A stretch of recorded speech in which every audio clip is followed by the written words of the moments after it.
వాడవు 2, దరిద్రుడవు 3, గ్రుడ్డివాడవు 4, దిగంబరుడవునై ఉన్నావని ఎరుగక, నేను ధనవంతుడను, ధనవృద్ధి చేసి ఉన్నాను, నాకేమీ కొదవలేదని చెప్పుకొనుచున్నావు.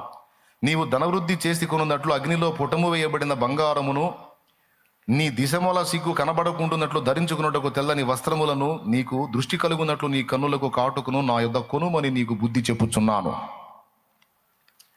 ఇది ఇంకా దారుణం, బాగా వినాలి. నేను ప్రేమించు వారిని అందరినీ గద్దించి శిక్షించుచున్నాను అన్న మాట గుర్తుపెట్టుకోండి. ఏమన్నాడు చెప్పండి?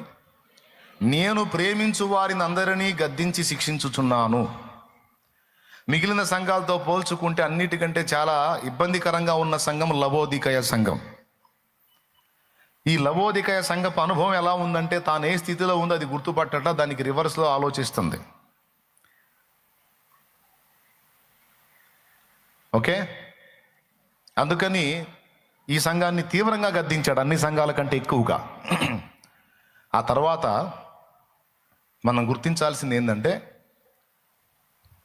ఈ 7 సంఘాల నాయకులను చేతిలోనే పెట్టుకున్నాడు, ఇంకా వదిలేలా. తన చేతిలోనే పెట్టుకొని గద్దిస్తున్నాడు. ఇంకనన్నా నువ్వు మారు మనసు పొందకపోతే నేను పక్కకు వదిలేస్తాను రా అనే వార్నింగ్ అనమాట అది. ఇక్కడ ఇంకొక మాట చెప్తున్నాడు, వాళ్ళని కొంతమందిని ప్రోత్సహించి కొంతమందిని దిద్దుబాటు చేసి ఇంత చేసి మళ్ళీ ఫైనల్ ఏమంటున్నాడు తెలుసా? నేను ప్రేమించు వారిని అందరినీ గద్దించి శిక్షించుచున్నాను. అంటే అమ్మాయిని అమ్మ బాగా తన్ని ఆ తర్వాత చెప్పినట్టు, నువ్వంటే నాకు ప్రేమ ఉంది కాబట్టి నిన్ను దంతన్నాను నేను అన్నట్టు. దేవునికి స్తోత్రం. లేకపోతే అబ్బాయిని తండ్రి బాగా తన్ని, నిన్ను ఎంతో ప్రేమిస్తున్నాను కాబట్టి నీ మీద నేను చేయి చేసుకున్నాను రా, నిన్ను ప్రేమించకపోతే నిన్ను టచ్ కూడా చేసేవాడిని కాదు. లోకంలో చాలామంది చెడిపోతున్నారు, అందరినీ కొడుతున్నానా తిడుతున్నానా పట్టించుకుంటున్నానా? నిన్ను ఎందుకు చేయి చేసుకున్నాను? నా బిడ్డవు కాబట్టి. నువ్వు చెడిపోతుంటే చూస్తూ ఉండటం నా తండ్రి ధర్మం కాదు కాబట్టి నేను కొట్టాను. ఎందుకు కొట్టాను అని డైరెక్ట్గా చెప్పే తండ్రి ఉంటాడు, లేదా తల్లికి చెప్పి సమాచారం పంపించే తండ్రి ఉంటాడు.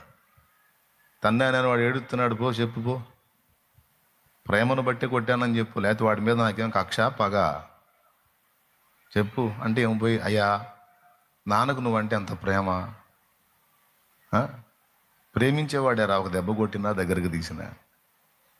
కొట్టాడంటే ఎట్లయ్యా? నాన్న కొట్టకు ఎవరు కొడతారా?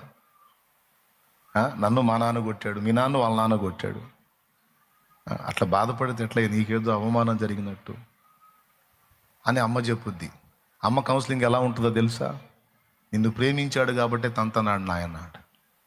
వాడికి రివర్స్లో అర్థమైంది, ఇదేందమ్మా ప్రేమిస్తే తన్నొద్దు కదే, తన్నటం ఏంటంటే శిక్షించకపోతే ప్రేమించినట్టు కాదురా. దారి తప్పినా కూడా, నువ్వు చెడిపోతున్నా కూడా అలాగనే వదిలేయటం ప్రేమ అంటే అది సరైన ప్రేమ కాదురా, అది చెత్త ప్రేమ.